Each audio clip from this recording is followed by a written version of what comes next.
এ পয়গম্বর আব্দুল্লাহ ইবনে উম্মে মাকতুম যখন আপনার দরবারে বসে, আপনি কেন চেহারাটা পিলা করেন? আপনি জানেননি আব্দুল্লাহ ইবনে উম্মে মাকতুমের মর্যাদা আমি আল্লাহর দরবারে কত বেশি। আর যে নালায়েক গুলোর জন্য, যে নাদান গুলোর জন্য আপনি তাকে দূরে সরাইলেন, এগুলোর অন্তরে মোহর মারা, দুনিয়া উল্টায় গেলেও এরা মুসলমান হবে না।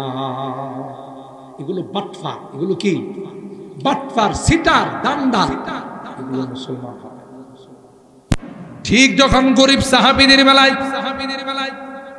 আল্লাহর পাকের হাবিব যখন সিদ্ধান্ত নিলেন এদেরকে যদি কিছু সময় আমি দূরে সরাই রাখি তাহলে মক্কার কাফের মুশরিকরা ঈমানদার হবে। আল্লাহ নবীকে ডাক দেয়া কয়, ওয়ালা তাতরুদিল্লাযীনা ইয়াদউনা রাব্বাহুম বিল গাদাতি, ও নবী তাদেরকে আপনার দরবার থেকে সরায় না। এরা এমন বান্দা, এরা সকাল নাই সন্ধ্যা নাই সব সময় এরা আল্লাহর জিকিরে লিপ্ত থাকে। তাহলে আল্লাহ পাকের দরবারে টাকা পয়সা দিয়া কোনো মূল্য নাই, বংশ দিয়া কোনো মূল্য নাই, চামড়া দিয়া কোনো মূল্য নাই, শ্বেতাঙ্গ কৃষ্ণাঙ্গ সুন্দর কালো দিয়া কোনো মূল্য। আল্লাহর দরবারে মূল্য হবে তার ভিতরের ঈমান দিয়ে। দুনিয়ার মধ্যে মানুষকে পদ পদবি দিয়া, টাকা পয়সা দিয়া, তার চেহারা দিয়া মূল্যায়ন করে, ঠিক না? হযরত শেখ সাদী রহমাতুল্লাহ আলাইহি কিতাবের মধ্যে লেখেন, উনি একবার এক দাওয়াতে গেছে পরে ওনার পোশাক আশাক তেমন সুবিধা ছিল না, নর্মাল পোশাক পরে গেছে আর কি, গ্রামের পোশাক। অনেক আগের কথা, ছোট ছোট বাচ্চারা মসজিদে নামাজ পড়তে যায়, বাচ্চা তো বাচ্চাই, এরা মনে করেন এই যে এখানে মাহফিলে বসা দেখেন না, এরা কিন্তু অপশন না একজনের সাথে আরেকজনের কথা বলে, কারণ বাচ্চা তো বাচ্চাই, বাচ্চাদের কোনো হিসাব আছে? এরা একটু গোতাগতি না করলে একজনের সাথে দেখবেন মসজিদে গিয়া দাঁড়ায় দাঁড়ায় একটা দুই আঙ্গুলে আরেকটা টিপ দেয়, ঠিক না? কারণ যেটা চুপচাপ নামাজ পড়তেছে এটা 20 আঙ্গুলে একটু টিপ না দিলে তো হ্যাঁ নড়াচড়া করবো না, তখন এটা আবার উল্টা টিপ দেয়। এই কিন্তু শুরু হয়ে গেল মারামারি। এরপরে পায়ের থেকে আসে হাতের মধ্যে, হাতের থেকে যা বডির মধ্যে, বডি দিয়ে লাড়ালা শুরু করেন, পাশে দিয়ে বড় বেটা দাঁড়াইছে, এই বেটার হেদের ধাক্কে ধাক্কে ওই বেটা নামাজ হইতেছে। এখন কি করবেন? এরা তো ছোট মানুষ, এরা তো বুঝে না। এরকমের আমার মাদ্রাসার দুই একটা ছাত্র, ছোট ছোট ছাত্র একটু মারামারি করছি কি একজন জেন্টলম্যান, মানে হে মাদ্রাসার ছাত্রদের দেখতে পারে না, আবার এনে দেখছে একটু এমনি নাসুন না বুড়ি আরো পাইছে ঢুলের বাড়ি, হ্যাঁ নামাজ ফেরা মাইরা দিছে এক থাপ্পড় দিছি পরে আরো তো একজন মুসল্লি আসলে মাদ্রাসার ছাত্রদেরকে মহব্বত করে ধরে ফেলাইছে, ধরে প্রিন্সিপাল সাহেবের রুমে নিয়ে যায়, আপনি থাপ্পড় দিলেন কিনলে দুষ্টুমি করছে, দেখেন দুষ্টুমি করছে। তার থেকে নামাজের পরে আমি আমার অফিসে ঢুকছি, পরে দেখি যে আসামি লয়া পুরা এলাকার মানুষ দিয়ে ঢুকছে, কেউ এক একজন এক এক স্লোগান ধরে বান্ধেন হুজুর বান্ধেন, আরেকজন করতেছে হুজুরে আচ্ছা তাহলে লাগান কয়েকটা। আরে বাবা কি হয়েছে আগে শুনি, সব দ্বারা হুজুর আমাদের সামনে এর বিচার করছে। আমি বললাম আপনি কি করছেন? হুজুর আপনার কিছু ছাত্র একটু দুষ্টুমি করছিল, আপনি কি করছেন? আমি একটা থাপ্পড় লাগবে। ইয়া আপনার এত বড় সাহস! এখন আমি যদি এদের কাছে চাইরা দিই আপনার অংশ রাখবো না, সিমরাই শেষ করে দিই। আপনি এই কাম করলেন কি লেগে? দুষ্টুমি করছে। তা আমি কই দুষ্টুমি করছে, আপনি এই বয়সে কি ল্যাংচাষা আসিলেন? আপনার এই অফিস আদালতে কাপড় চোপড় আসিল? আর কথা পায় কন কাপড় চোপড় আসিল? এই যে বাচ্চাটা সুন্দর পায়জামা পাঞ্জাবি পইরা এই যে নামাজে দাঁড়াইছে, এটার শুকরিয়া সারা জীবন আপনি আদায় করতে পারবেন? এই বয়সে তো আপনি খেলছেন, এরে কিল মারছেন, এরে ঘুষি মারছেন, এর গাছের গুড়ি বাইরে গাইছেন, এর গাছের আম বাইরে গাইছেন। আমার ছাত্রগুলো তো এইগুলো করে নাই, তো একটু দুষ্টুমি করতেছে, ছোট মানুষ, আপনি কামটা করছেন, ছাত্র দেখতে পারেন না, তাই না? বাহির থেকে তো স্লোগান একটা বলা, হুজুর কথা না আগে হাত ব্যবহার করেন, রাখে না, ব্যবহার করে এবার বেগতিক অবস্থা দেখে আমার পায়ে বেড়ে গেছে, হুজুর আমার ভুলে গেছে। সাবধান, জীবনে কোনোদিন এই মাদ্রাসার ছাত্রদের গায়ে হাত তোলেন না, এগুলো নবীর মেহমান। সুবহানাল্লাহ। আল্লাহর হাবিব বলেন, ইন্না রিজালান ইয়াতুনা মিন আখতারিল আলাম ইয়াতাফাক্কাহুনা ফিদ-দ্বীন ফাস্তাউসু বিহিম খায়রা। এই পশ্চিম পাড়ার মানুষ, এ সাতিয়ানের মানুষ, এই মাদ্রাসার ছাত্রগুলো কিন্তু আল্লাহর নবী বলতেছেন যে এটি আমার মেহমান। কার মেহমান? আল্লাহর নবীর মেহমান। সুবহানাল্লাহ। নবীর মেহমান কি দামি না বেদামি? তোমাদের এলাকায় আসছে কোরআন শিখবার লাগি, এলমে দিন শিখার জন্য আসছে। পারলে 2 লোকমার ডাল ভাত খাওয়াও, মহব্বত করো, আধা গ্লাস দুধ দিও, একটু ভালোবাসো। তাইলে এই পোলাটা যখন কিয়ামতের ময়দানে আল্লাহ বলবো জান্নাতে যা, তখন আমার জাগিরদার কই, জাগির পিটি কই, আর সারা জান্নাতে যাও। সুবহানাল্লাহ। বানানো কথা না, কোরআন হাদিসের কথা। সেদিন কিন্তু আপনার যে ছেলের জন্য আপনি লাখ লাখ টাকা খরচ করছেন, বিদেশে পাঠাইছেন 10 লাখ টাকা খরচ করে, পরে খালি হাত ফেরত হয়েছি, এই ছেলে এই কথা কিন্তু মনে রাখবো না যে আমার বাপে 10 লাখ টাকা খরচ করে আমার বিদেশে পাঠাইছে। আপনি যখন কবেন যে বাবা রে আমি একটা নিখিল লাগি আটকা বেড়ে গেছি, দিবিনি, তো ছেলে আপনারে কব তুমি যে আমার বাপ দলিল টলিল আসিনি, CSRS কতিয়ান কিছু আছে টাছে। সুবহানাল্লাহ কবেন না? অর্থাৎ সুজা আপনারে বাপ বলে স্বীকার করতো না।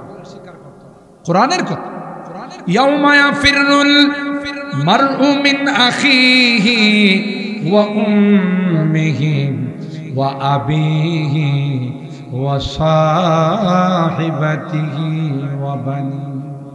আল্লাহ কোরআনে বলেন, তোমার আলুদের আদরের সন্তান, তোমার কলিজার টুকরা সন্তান তোমাকে বাপ বলে স্বীকার করবে না, তোমাকে মা বলে স্বীকার করবে না, কেউ তোমাকে আপন বলে স্বীকার করবে না। ওই যে কিশোরগঞ্জের থেকে, শ্যামপুর থেকে, বাকার থেকে, আরো দূর দরাজ থেকে মুরাদিয়া মাদ্রাসায় যেই ছেলেটা তোমার ঘরে খাইয়া তোমার ঘরে লজিং থাইকা কোরআন শিখছে, কোরআনের হাফেজ হয়েছে, আল্লাহর কসম, আল্লাহ পাক যখন তাকে বলবে এ হাফেজ যা যা, তোর জন্য আমি 6666 তলার টাওয়ার বানাইলাম, তুই ওখানে যা, ওখানে গিয়ে তুই আরামে বিচরণ কর। সুজা বলবে না না, এই মুরাদিয়া মাদ্রাসায় পড়েছি, এখানকার পাড়ার মানুষগুলো আমাদের আদর করছে, আমাদেরকে খাওয়াইছে, আমাদেরকে যত্ন করছে। এদের তো বাম কাতারে দেখা যায়, এদেরকে বাম লাইনে দেখা যায়, তাদের গুনার কারণে এরা বাম কাতারে বসে আছে, বাম কাতারে দাঁড়িয়ে আছে। আল্লাহ, আমার এই জায়গিরদার ছাড়া, আমার এই লজিং মাস্টার ছাড়া তোমার জান্নাতে যাব না। আপনি চিন্তা করছেন বলারে কি কর, তুমি যে বাপ CSRS কতিয়ান আছিস, আর হাফেজে কোরআন কয় আল্লাহ এর ছাড়া আমি জান্নাতে যাব না। এবারে আমার খানার টাইমে, দুপুরের টাইমে, সকালের টাইমে, রাত্রের টাইমে আমাদেরকে এইভাবে সুন্দর করে খাওয়াইছে। এই পোলাবানগুলো কেডা ফুটকা পড়াইতেছে, এটা একটু করেন থামা। এরা আমাদেরকে আদর করে, যত্ন করে 2 লোকমা খাওয়াইছে। মুন্সি বেড়া আইছে, খানা দাও, সব কাম কাজ ফালায়া লজিং বিডিরা খানা দিছে, ঠিক না? বলে এবার আর টাইম না, এবার মাদ্রাসা যায় পড়তে। আরে এটা কি ফোটাইতেছে, এটা দেখেন না বাচ্চা কাছে। আল্লাহ, কোরআনের মাহফিলে শয়তান তো অবসর থাকতে পারে না। ছোট ছোট বাচ্চাদের উপরে যায় ভর করছে। বলে বুড়া মানুষ তো কিছু করবে না, যেভাবে আয় শুনতেছে বয়া রয়েছে, পুরো ফোলাবাইনগুলোর উপরে যায় ভর করছে। আল্লাহ আমাদের হেদায়েত নসিব করে। মুন্সি বেড়ারে একটা খাবার দিবার লাগিয়া কাম কাজ ফালাইয়া দিস, লস না, এটাই কামে লাগবে। সুবহানাল্লাহ। এই 2 লোকমা খাবার, আল্লাহর নবী বলেন তো আমল ওয়াহিদ ইয়াকফিল ইথনাইন, তো আমল ইথনাইন ইয়াকফি সালাস। একজনের খানার সাথে 2 জনে খানা খাইতে পারে, 2 জনের খানার সাথে 3 জনের খানা খাইতে পারে। আর ছোট ছোট বাচ্চারা খায় কি, কবুতরের বাচ্চার মতো 2-3টা খায়, ঠিক না? এর দ্বারা আপনি কত বড় ব্যবসা আল্লাহর সাথে করতেছেন, ভাষায় প্রকাশ করা। এই জন্য আল্লাহর হাবিব বলেন কুন আলিমান, তুমি আলেম হও, না হয় আলেমের ছাত্র হও।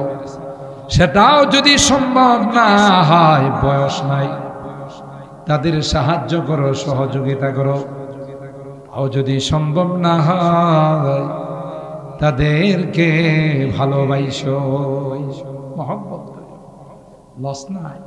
কারণ কিয়ামতের কঠিন ময়দানে এই হাফেজ গুলো, আলেম গুলো আল্লাহর আদালতে বলবে, আল্লাহ তার ঘরে থাইকা তাদের সহযোগিতায় আমি আলেম হয়েছি, আমি হাফেজ হয়েছি, আমি দ্বীনের একজন দায়ী হয়েছি। আল্লাহ এদের অবদান কোনোদিন ভোলা যায় না।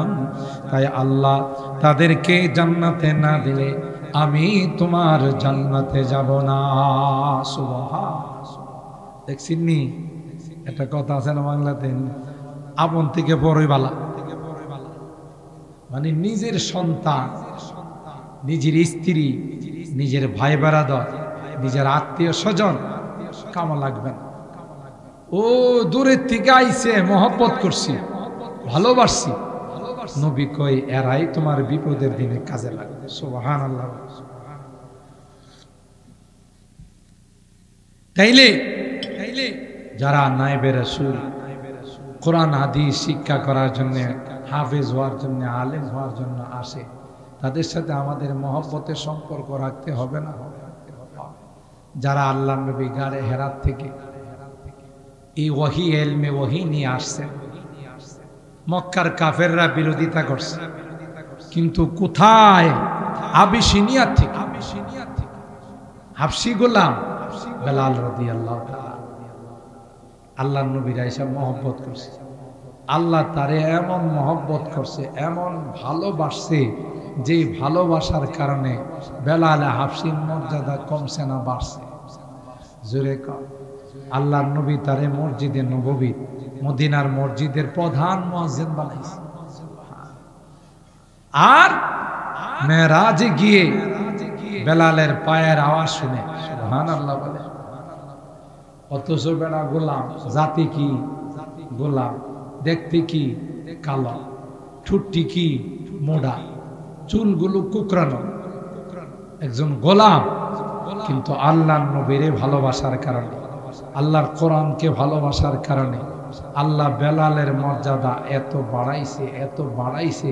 নবী মেরাজে গিয়ে জান্নাত ভ্রমণ করার সময় বেলালের পায়ের আওয়াজ,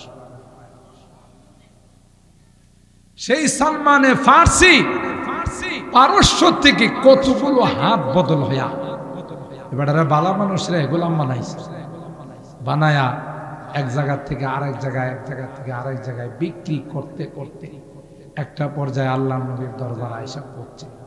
বাস আল্লাহ তার মর্যাদা বাড়াই দিছেন। সালমানে ফার্সি রাদিয়াল্লাহু তাআলা আনহু জান্নাতি ঘোষণা হয়ে গেছে।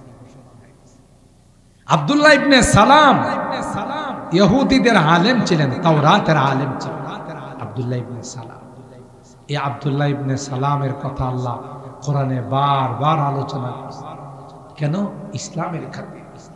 যারাই ইসলামকে আপন বানাইছে, হোক না সে গরিব, ওই যে বলছিলাম, হোক না রিক্সাওয়ালা, হোক না দিন মজুর, হোক না লেবার, তার মর্যাদা আল্লাহর কাছে বেড়ে গেছে। আম্মার ইবনে ইয়াসির গরিব মানুষ, সুহাইব গরিব মানুষ, এদেরকে আল্লাহ কত বড় মর্যাদাওয়ালা বানাই দিয়েছে। ওয়ালা তাতরুদিল্লাযীনা ইয়াদউনা রাব্বাহুম বিল গাদাতি ওয়াল আশিয়্যি ইউরিদুনা ওয়াজহা মা আলাইকা মিন হিসাবি ওমা মিন হিসাবিকা আলাইহিম মিন শাই।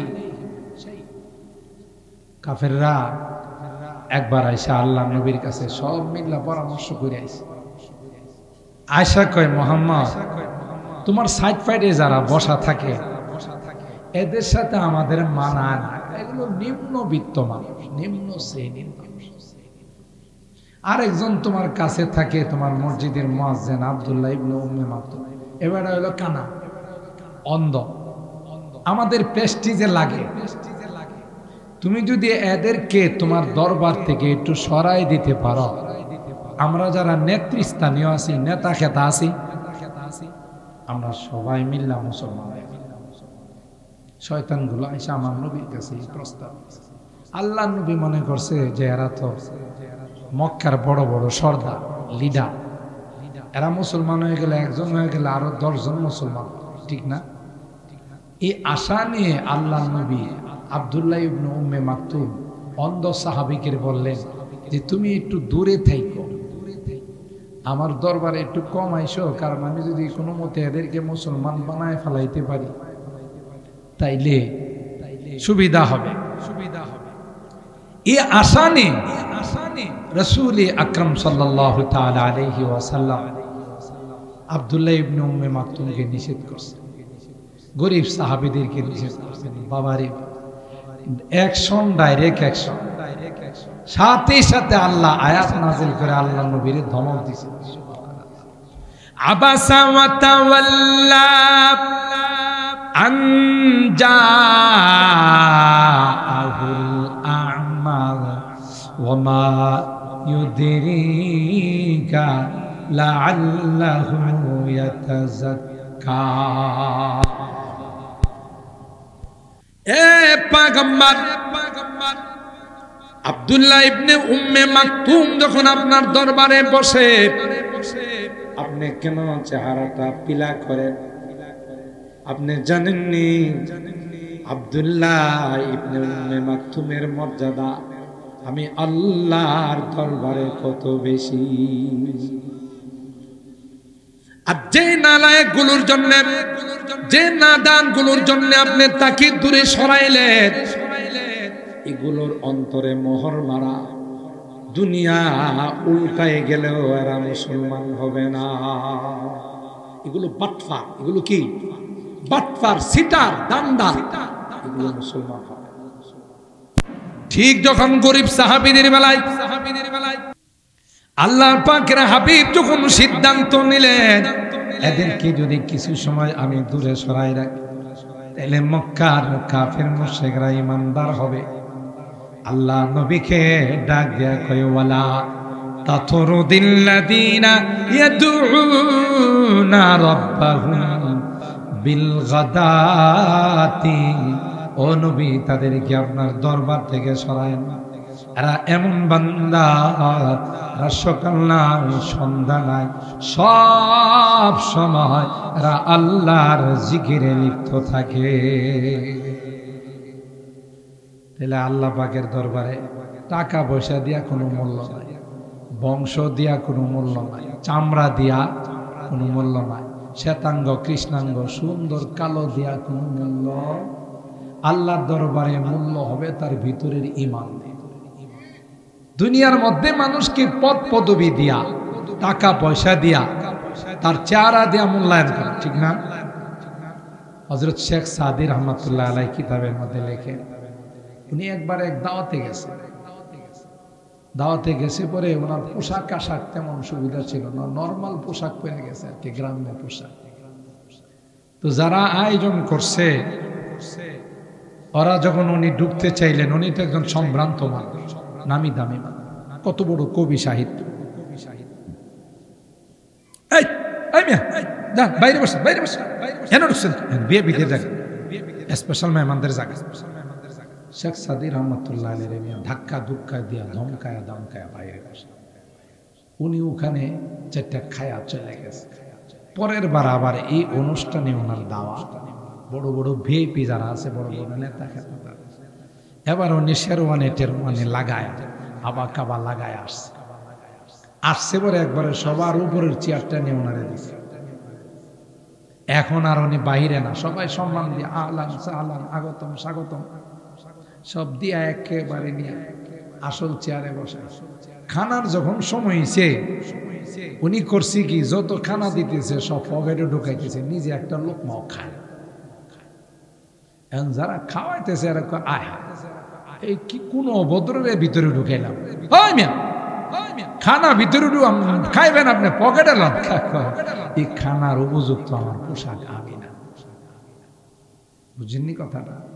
কারণ আমি তো শেখ সাদী আগের বার আসছিলাম, পোশাকটা ছিল না, এর লাগে কোনাতে নিয়ে বয়স আমারে তরকারি দিতে গেলে হাড্ডি দিছে, কথা কয় চারটা ভাত দিলে মনে ছেড়ে দিছে, না হলে দিছে না।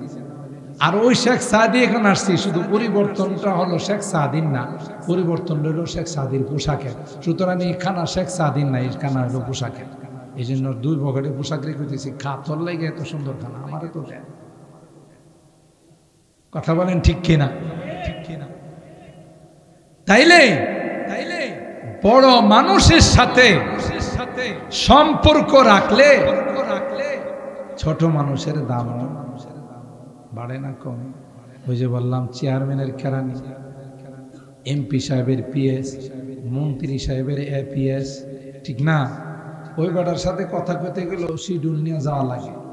এর কয় পয়সার দাম আছে, তার মানে হলো ওই যে যার কাছে থাকে তার দাম কম না বেশি? আপনারা দি কথা কন্টুন না, তার দাম কম না বেশি? এই জন্য তার কারণে তার দাম বাড়ছে। সুবহানাল্লাহ কোন। আল্লাহর হাবিব বলেন, এ সাতিয়ানের মানুষ, এ মুরাদিয়া মাদ্রাসার আশপাশের মানুষ, তোমাদের এই মাদ্রাসায় কিন্তু অনেক জায়গা থেকে ছোট ছোট বাচ্চারা, অনেক মা, অনেক বাবা তার সন্তানকে এই মাদ্রাসায় পাঠাইছে, কোরআন শিক্ষা করার জন্য পাঠাইছে। তাই এরা কিন্তু সাধারণ কারো মেহমান নয়, এরা কিন্তু নবীর মেহমান। নবীর দাম কম না বেশি? জোরে কম। আমি হয়তো আপনাদের একবার বলছিলাম, আমি যখন দেওবন্দে পড়ি,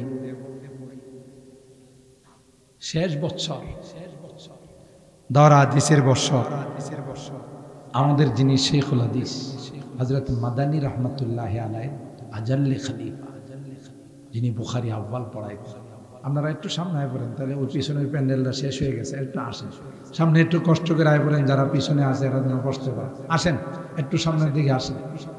যারা পিছনে আসতেছে এরা যেন বসার জায়গা, এই বাচ্চারা বসে যাও। মাশাআল্লাহ, অনেক ওলামায়ে কেরাম বসা আছেন, আমাদের সামনে বয়ান করবেন ইনশাআল্লাহ। বসেন। কেউ আবার বসার কথা কে যায় না, বলে সুযোগ পাইছি, এই সুযোগটার কাজে লাগাই। বসেন। মাশাআল্লাহ। তো আমি আমাদের দেখেন কত বড় মাপের দেওবন্দ মাদ্রাসার সদরুল মুদাররিসিন, মানে হেড মাস্টার, সবার উপরে যার মর্যাদা। তো তিনি হযরত হুসাইন আহমদ মাদানীর খলিফা, আবার ওনার শাগরেদ, আমরা ওনার ছাত্র। ওনার কাছে আসরের পরে গেলাম আমরা কিছু ছাত্র, কিছু ওয়াজ নসিহত শোনার জন্য। তো যাওয়ার পরে, এই বাচ্চারা বসো, না হলে যাও, বসো বসো। ওনার কিছু, আমরা কিছু ছাত্র ওনার কাছে গেছি কিছু নসিহত শোনার জন্য। ওনার বাসায় গেছি, মাদ্রাসার পাশেই বাসা। খুব ভালো করে শুনেন, গল্প না বোঝার জন্য। যাওয়ার পরে হযরত আমাদেরকে বললেন, তুমি बैठ যাও, তোমরা এখানে বসো, ভাই আর রহা, আমি আসতেছি। আমাদের ধারণা হলো হুজুরের মনোস্তেঞ্জার দরকার হয়েছে, ওয়াশরুমে যাবে, এই জন্য আমাদেরকে বসাই দিয়া একটু ভিতরে গেছে। ইয়া আল্লাহ, দেখি একটু পরে নিজের হাতে করে ট্রে আছে না, ট্রের মধ্যে চার, কিটলি, এরপরে হইলো বিস্কুট, চানাচুর, এগুলো নিয়ে ভিতরের রুমের থেকে আমাদের রুমে আসতেছে। আমরা তো লজ্জায় শরমে পারি না, কুচু গাছের সাথে ফাঁসি দিয়ে বসে, ঠিক না? হায় হায়, উনি এত বড় মাপের উস্তাদ, আমার বুখারীর উস্তাদ, হুসাইন আহমদ মাদানীর ছাত্র, খলিফা, দেওবন্দের মতো গোটা বিশ্বের সবচেয়ে বড় মাদ্রাসার হেডমাস্টার, বড় উস্তাদ, সদরুল মুদাররিসিন। আমরা লজ্জায় জবুতুব হয়ে আমি বললাম, হজরত आप तकलीफ उठा रहे हैं, क्यों ये तकलीफ उठा रहे हैं? हम तो आपसे कुछ नसीहत सुनने के लिए आए हैं। হুজুর, আপনি এটা কি করলেন? আমরা আপনার ছাত্র, জুতা সোজা করার জন্য আসছি, কিছু নসিহত শোনার জন্য আসছি, আর আপনি ঘরের থেকে গিয়া মনে হয় যে আমরা কত বড় মেহমান, আমাদের জন্য চা, বিস্কুট, চানাচুর। ইয়া আল্লাহ, হুজুর এটা কি করলেন? দেখেন দেখেন কি জবাব দেন। তখন উনি বলতেছি, ভাই তুম তো রসুল কে মেহমান, বুঝেননি অর্থটা? তোমরা রাসূলের মেহমান, তোমরা কি সাধারণ মানুষ? আর রাসূল বলছি তোমার কাছে যদি আমার মেহমান আসে এদের সম্মান করো, ইজ্জত করো, তাইলে আমি তোমারে নিয়ে একসাথে 2 আঙ্গুলে ধরে জান্নাতে যাব। ওনার কোনো দরকার আছে আমাদের মতো ছাত্র, হাজার হাজার ছাত্র, লাখ লাখ ছাত্র, আমাদের মতো ছাত্রের বিস্কুট খাওয়ানোর দরকার আছে, চানাচুর খাওয়ানোর দরকার আছে, কিন্তু উনি বলতেছেন तुम तो रसूल के मेहमान हो, बस तुम की कुछ खिदमत मैं अगर कर रहा हो तो अल्लाह मुझे जन्नत देगा। তোমাদের একটু খিদমত করে যদি আমি জান্নাত পাই। ইনি আমেরিকা গিয়া তারাবি পড়ায়, কত বড় মাপের হাফেজ, দেওবন্দ মাদ্রাসাতে বুখারী শরীফ পড়ায়, তাও প্রথম খণ্ড, শেখুল হাদিস। আর উনি কইতেছে তোমরা খিদমত করে যদি আল্লাহ আমারে কোনো কারণে জান্নাতে দিয়ে দেয় তাহলে তো আমার কপাল খুলে গেল। সুবহানাল্লাহ। আর একটু আস্তে কম। হায় হায় হায় হায় হায়। আপনি শুধু এই নিয়তে যে আল্লাহ আমি হাফেজ হইতে পারি নাই, আমার একটা ছেলেরা হাফেজ বানাইতে পারি নাই, এই মুরাদিয়া মাদ্রাসায় যে বাচ্চা কাচ্চাগুলো আসছে এদের 2 লোকমা ভাত খাওয়ায়া, শাকসবজি খাওয়ায়া, আল্লাহ আমারে যদি এর সাথে তুমি জান্নাতে দিয়ে দাও, এটাই আমার জন্য যথেষ্ট। সুবহানাল্লাহ। মহব্বত করে আধা গ্লাস দুধ দিয়েন, মহব্বত করে একটু 1 লোকমা খাবার দিয়েন যে বাবা তুমি এটা খাও, এই মাছটা খাও, আল্লাহর আরশ থেকে জান্নাতের ফয়সালা হয় যাবে। আরশ থেকে জান্নাতের ফয়সালা। কার কোন কাজে আল্লাহ সন্তুষ্ট হয়ে যাবে আপনিও জানেন না, আমিও জানি। বেশ্যা নারী, বুখারী শরীফের ঘটনা, শেখুল হাদিস হুজুর আছেন, ভুল হইলে আমাদের উস্তাদ ভুল ধরবেন। বেশ্যা বিড়ি রাত্রের বেলা দেহ ব্যবসা করে, আছে না নাই? আকাম কুকাম কইরা বেড়া, এই বিড়ি হলো একটা বেশ্যা। আর সমাজের মধ্যে কিছু আছে লুচ্চা, কথা কয় না। গ্রামগঞ্জে এগুলো কম, শহর বন্দরে আছে লুচ্চার 1 বউ হয় না 10টা বউ লাগে। আর এই বিড়ি হলো একটা বেশ্যা, 1 জামাই হয় না 10 জামাই লাগে, কথা বলেন ঠিক কিনা? চরিত্রহীন এরকমের এক বেশ্যা বিড়ি, বেশ্যাগিরি করে। হঠাৎ করে রাস্তা দিয়ে যাইতেছে, একদিন দেখে যে প্রচন্ড গরমে একটা কুকুর জিহ্বাটা বাইর করে আল্লাহ হাফাইতেছে, এরকম ভাবে হাফাইতেছে, মানে হ্যাঁ পিপাসা আর সহ্য হইতেছে না। কিন্তু কি করবে, আরবের মরুভূমি, এগুলো কি ইচ্ছা করলে পানি পাওয়া যায়? এটা কি বাংলাদেশ পাইছেন যেখানে যাবেন টিউবওয়েল চাপ দিবেন, কল ঘুরাইবেন, বানিয়ে পড়বেন? এটা আরবের মরুভূমি, পানি নাই। তেলের থেকেও পানির দাম বেশি। 1 লিটার ডিজেল, 1 লিটার অকটেনের দাম হলো 2 রিয়াল, আর আধা লিটার পানির দাম হলো 2 রিয়াল। আমরা তো পানি পাই গেছি, বাংলাদেশটা তো বড় রহমতের দেশ, ঠিক না? এই রহমতের দেশ পাই এই লুটেরা যারা আছে, দুর্নীতিবাজ, এগুলো মানুষের টাকা পয়সা লুটপাট করে নিয়ে সুইস ব্যাংকে জমা, ঠিক না? কারণ এটি যখন ক্ষমতায় আসে তখন আগে ভাগে চিন্তা করে যে যদি কোনো কারণে আকাশটা অন্ধকারে যায় তাহলে তো উড়াল দেওয়া ছাড়া উপায় নাই। কারণ দেশের মানুষ পাইলে ওই হারানো মানিকের মতো, গোয়েনঘাট বর্ডারে যে পাইছিল সিলেটের একটারে পাইছিল না বিচারক, এটার নাম হলো শামসুদ্দিন মানিক, এটার আমি হারানো মানিক কই, গেছিল গা ইন্ডিয়াতে।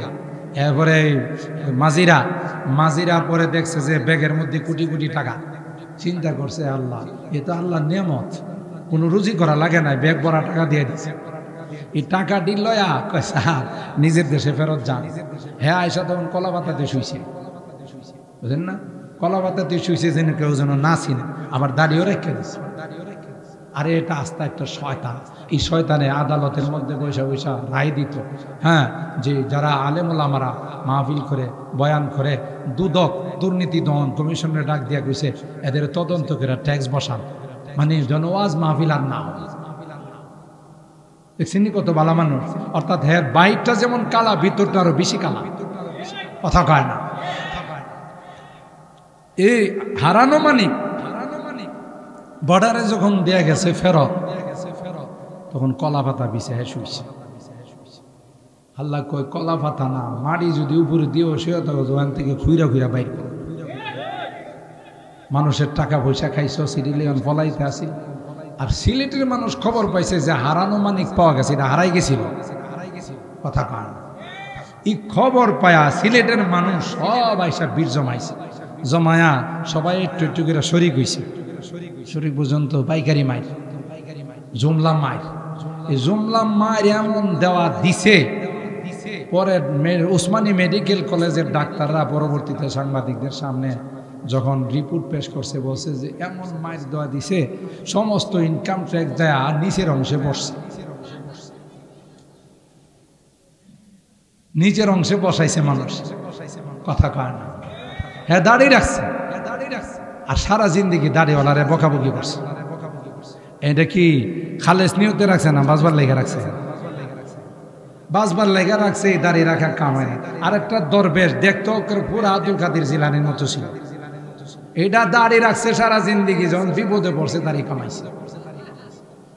কথা কয় না, কিন্তু কামায়াও বাঁচতে পারে নাই।